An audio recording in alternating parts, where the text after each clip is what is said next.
மவனே பேங்க்குக்கு போனான்னு சொல்லியிருந்தேன். உன் ஃப்ரெண்டு அவனோ ஒருத்தன் பைக் எடுத்துன்னு வரான்னு சொன்னேன். யாரும் ஆளே காணுமே இங்க.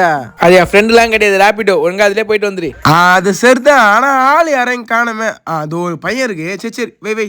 தம்பி நீ தான் இந்த ராபர்ட்டா? அங்கிள் ஓடிபி சொல்லுங்க அங்கிள். ஓடிபியா? நஞ்சண்டா. அப்பயே பேங்க்னு சொல்லும் போது எவனாவது மாப்பு பூச்சின்னு வருவான். இந்த மாதிரி நாங்க விவசாயம் பண்ணி கஷ்டப்பட்டு உழைச்ச காசெல்லாம் உங்க அக்கௌண்ட்ல மாத்திக்கின்னு நல்லா சாப்பிட்டு சொகம் கண்டுவீங்களே. அதுல என்னடா உங்களுக்கு அப்படி சொகம் இருக்குது? ஏன்னா என் வயிற்றுல கொட்டிக்கிட்டு தான் வரீங்க. நான் கஷ்டப்பட்டு உழைச்ச காசுடா இது. அங்கிள் ஏன் அங்கிள் தேவலாமலாம் பேசினுக்கிறீங்க? பாக்குறதுக்கு நல்ல வீட்டு குடும்பம் மாதிரி தானே இருக்கிறீங்க. ஏன்டா இப்படிலாம் பண்றீங்க? அங்கிள் ஓடிபினா நான் உங்களை ஏத்திட்டு போறதுக்கான ஆதாரம். அதுதான் அங்கிள் எனக்கு சம்பளமே போடுவாங்க, புரிஞ்சுக்கிங்க அங்கிள். அப்படியா? நம்பலாமா வேணாவா? சொல்றது நெச மாதிரி தான் இருக்கு. சரி தம்பி போலாம், வேற வழி இல்ல. வா எடு வண்டிய. அங்கிள் என்னங்க அங்கிள், ஹெல்மெட் போட்டுங்க. நினைச்சேன்டா கடத்தல் கும்பலுக்கார தானே நீ. ஹெல்மெட் கட்டி ஓட்டு, ஹெல்மெட் கட்டி ஓட்டுறா. ஹெல்மெட்லாம் கழட்ட முடியாது. இஷ்டம் தான் வாங்க, கஷ்டம் தான் கேன்சல் பண்ணிட்டு போயிட்டே இருங்க. என் பிள்ளைக்கே உன்னோட 3 வயசு எக்ஸ்ட்ராவே இருக்கும். நீ என்ன எதிர்த்து பேசுறியா? போலீஸ் ஸ்டேஷன்ல கம்ப்ளைண்ட் கொடுக்கணுமா?